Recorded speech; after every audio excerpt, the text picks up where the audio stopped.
So, no, I understand what he means. He says, he would have liked to have captured more. I'm not capturing so much as removing. We're removing thousands of people, and many are self-deporting because we're going after them so powerfully that they're self-deporting, Tom, going back. I think that's one of the big unkept secrets. We have thousands and thousands of people, and they're self-deporting. They're going back to where they came from. But what we want really is the criminals. We're really focused on those criminals, getting them out. Yeah. What's your message right now to Democrats and also to Americans that are stuck in airports? It's really devastating watching it online because Democrats won't fund DHS. What's devastating? Your message to Americans right now stuck in airports as we speak because Democrats won't Well, fund they just DHS. don't. They won't. Look, this is a deal that was done in the Great Big Beautiful Deal, which gave you the biggest tax cuts ever, including no tax on tips and no tax on Social Security for the seniors. Think of it, no tax on overtime, tax deductions when you buy a car, you take money, you pay interest on the money, you deduct it. We've never had that for people buying cars, if it's an American car, only if it's an American car. But they are just they stick together, the Democrats. I tell you, I give them great credit for that. We have some that they're not good stickers. We have guys like Tom Massey in Congress, who's terrible. He's just terrible, terrible person. I call him Rand Paul Jr. But they don't vote. Rand Paul, rarely votes for stuff. He likes me, says I'm a great president. He said the other day, I'm a great president, one of the greatest presidents. But I said, do me a favor, vote for us and don't call me a great. I'd rather have the vote than the statement. But we have people that don't stick together, and those people hopefully will someday be gone. The thing I most respect about the Democrats, even on horrible policy, they stick together. What they do have, though, is horrible policy. Transgender for everyone, open borders, men and women's sports. They have the worst policy that you can imagine. And so whether they stick together or not, they have just this terrible policy. We have great policy. Republicans have great policy. We have common sense policy, but it's great policy. That's our biggest advantage, is our policy is correct. Yeah, please. Mr. President, are you encouraging our allies in the Gulf to be more involved in the Iran operation? Say it. Are you encouraging our allies in the Gulf to be more involved in the Iran operation? Yeah, a little bit, but more NATO. I think our Gulf allies have been pretty good, to be honest with you. UAE's been hit so hard. He got hit by 1,400 rockets, shot them all out of the air with our great Patriot missiles. Think of it, they shot 100 missiles at one of our aircraft carriers, the Abraham Lincoln, one of the biggest ships in the world, actually. And out of 101 missiles shot, every single one of them was knocked down in the sea. Think of that. Think of what that means. 101 missiles, highly sophisticated, very fast missiles shot. Out of 101, all 101 were shot down, and now, for the most part, lie at the bottom of the sea. Pretty amazing, right? Pretty amazing. Our military is amazing, Pete. You know the attack I'm talking about recently? 101 shot. I said, wow. I saw that. You can see we have sort of pretty good equipment that we see. It's called the red line. Those red lines were thick, right? I said, that's a lot. And then we saw them one by one just get shot. And these guys that do the shooting are the coolest cucumbers ever. Most people, you don't have a lot of time. When a missile's going at 2,500 miles an hour, I don't care how far away it is, you don't have a lot of time. But I watched them sit down and think. Great students, MITs, a lot of MITs, a lot of guys like this. They're not as much into the muscle as they are this one right here. And amazing to watch them perform under great pressure, because they have a matter of seconds to do it. If they don't do it properly, it's a big problem, because these were very powerful missiles coming. And so a lot of people choke. They don't choke. These guys don't choke. They're the best in the world. We have the best in the world, yeah. Mr. President, what would be your message today to the TSA agents who have been staying home in recent days amid this impasse? Well, some of them are needing money, because the Democrats cut off their money. I blame the Democrats more than anything else. But some of them, they didn't get paid because they're not funded by the Democrats. This is a Democrat problem. In fact, I actually said to the Senate, why would you say this is a Democrat problem? I think the polls are showing it's a Democrat problem. And they'll do anything actually to hurt our country so they can try and win the midterms. And if we ever went back to our old policies, we wouldn't have a country left. If they get a deal, Republicans and Democrats in the Senate, to fund all but enforcement operations of ICE, to get those TSA agents repaid and to open up the rest of the department, would you sign that? Well, I don't want to comment until I see the deal. But as you know, they're negotiating a deal. I guess they're getting fairly close. But I think any deal they make, I'm pretty much not happy with it. These guys came in, they wouldn't pay people. They had a deal to pay. They had to break their deal. The Democrats broke the deal that we had. It was all done. Everything was fine. And then they just said, well, we're not going to pay anymore. And they hurt our country. And at a very difficult time because, we are at, as they would say, a war. They call it a war. I call it a military operation, a very successful one, successful like nobody's ever seen before. Hey, Venezuela was equally as successful. That was a great thing. No, the Democrats had a deal. It was a done deal. And then they said, well, we're not going to pay. And so a lot of people suffered over that and put our country in danger. You have another question? You haven't been here in a while. Well, on Iran, can you give us any more sense of who exactly in Iran it is, either Witkoff and Kushner and others you're speaking with? Yeah, we had, I hate to say this in front of these young people. They're not children. I spoke to most of them. They sound like adults to me, even though they are sort of children, right? They'll always be your children. But I hate to say it, but we killed all their leadership. And then they met to choose new leaders, and we killed all of them. And now we have a new group, and we can easily do that, but let's see how they turn out. We have really regime change. This is a change in the regime because the leaders are all very different than the ones that we started off with that created all those problems. So this was, I think we can say, Jason, this is regime change, right? What makes you trust them? I don't trust anybody. I don't trust you. I mean, that's only because I know you. But if I didn't know you, I'd probably have more trust. But I don't trust anyone. Why bother? Why do you say that? Why do you say what makes you trust? Do you think I trust them? I don't trust them. Well, then why bother talking to them? Because they're going to make a deal. They're going to make a deal. They did something yesterday that was amazing, actually. They gave us a present, and the present arrived today. And it was a very big present worth a tremendous amount of money.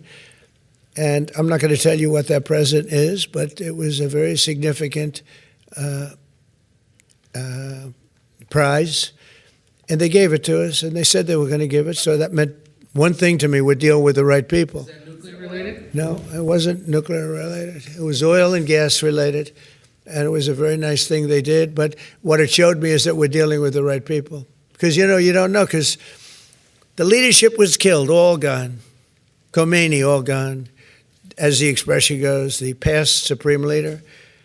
And then the new supreme leader was racked up, at a minimum racked up pretty good, and everyone else was gone. And then many of the people in the third tier are gone.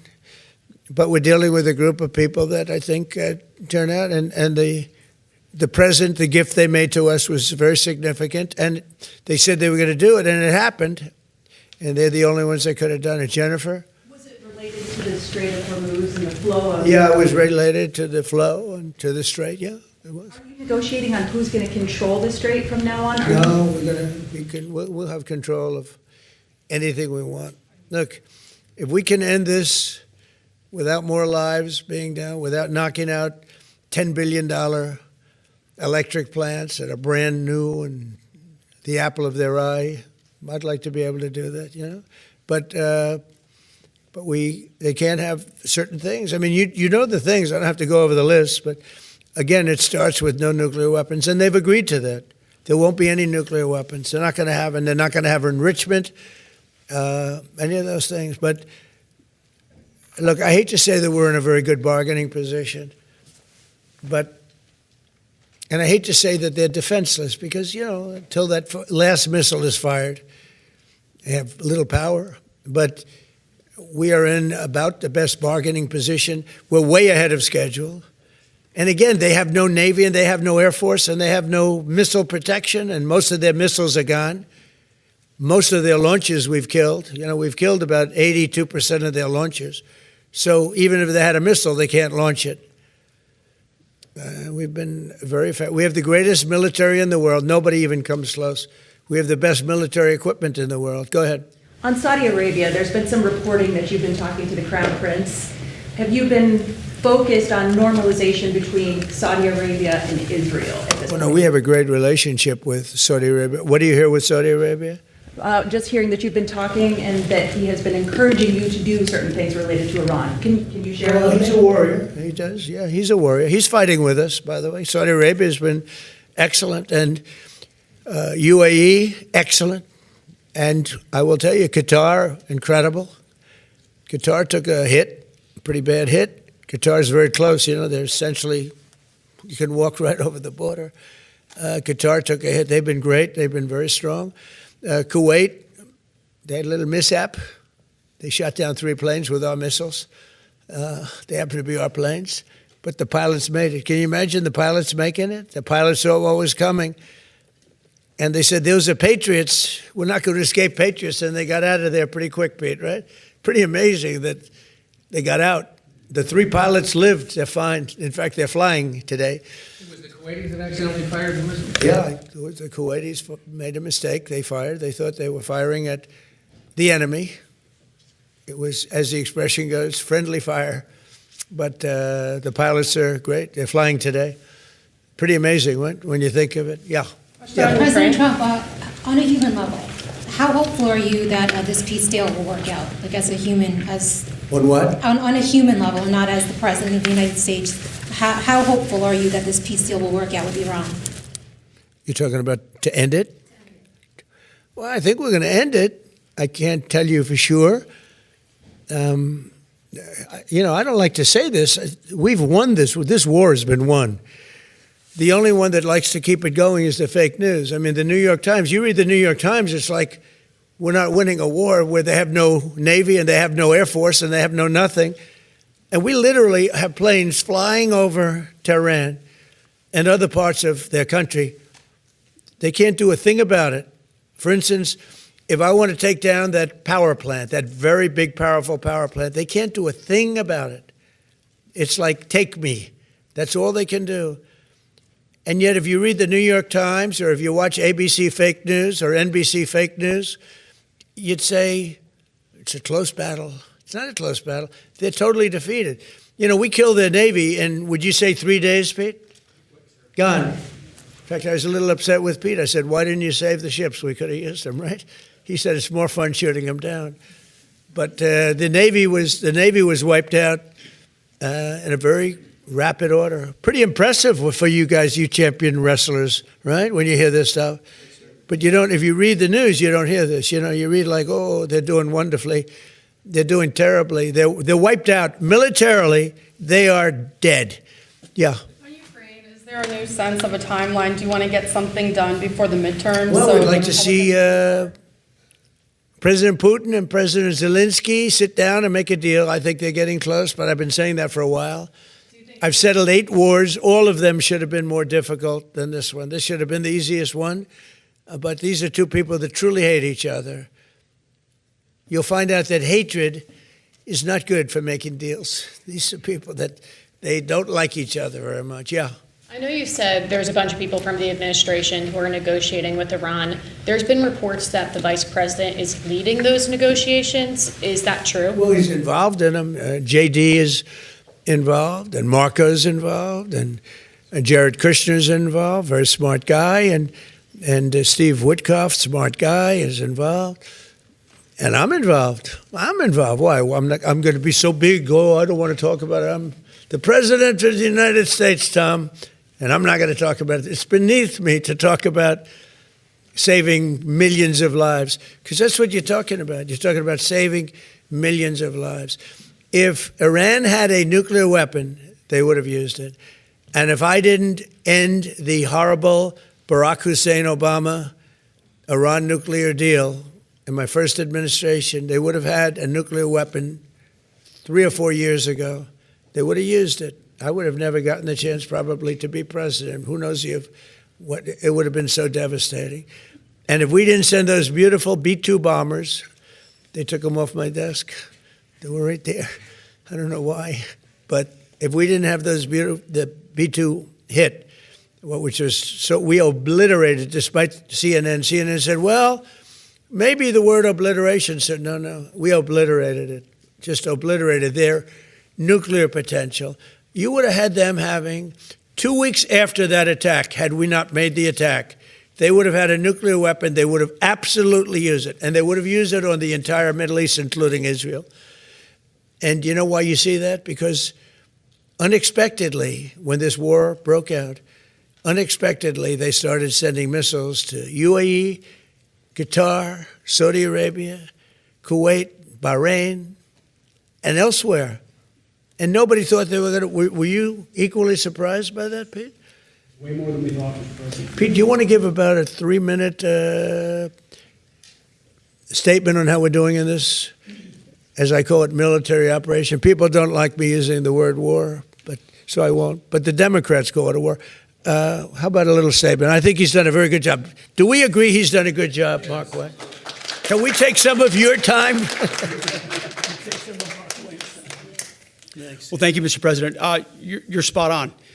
Never in history has a modern military, Iran had a modern military, a modern navy, a modern air force, modern air defenses, leadership, massive bunker. Never has a modern military been so rapidly and historically obliterated, defeated, from day one with overwhelming firepower. The air campaign that we've conducted, that Israel's conducted alongside us, was one for the history books, truly. And it's because we have a president of the United States that when he sends his warfighters out to fight, he unties their hands to actually go out and close with and destroy the enemy as viciously as possible from moment one.